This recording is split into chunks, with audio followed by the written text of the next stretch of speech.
So, how does funding work for fire response equipment? What programs are available right now? There's actually a few programs.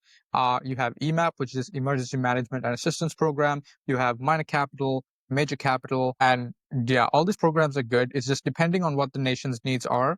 The funding stream that we submit under may change. For example, minor capital can only support projects under 1.5 million, whereas major capital can support fire halls, which can go up to $2-3 million in some instances. As for deadlines, to the best of my knowledge, for minor and major capital, they don't seem to be deadlines.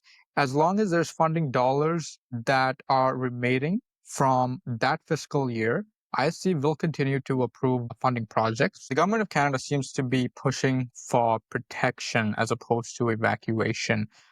Because, yeah, as sad as it is, even just this past year, the amount of communities that were forced to evacuate because they didn't have the necessary equipment, they didn't have the training they needed, they didn't have the infrastructure needed to protect themselves and their nation, all the houses that were burnt down. And a lot of these communities, truthfully, they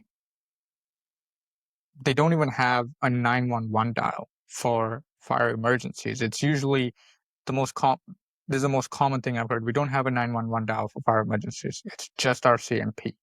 And having a lack of equipment, no 911 dial, and nowhere to turn to for help in general, the ISC seems to be realizing that, okay, no, we can't let this be. We need to fix this. We need to, solve this problem.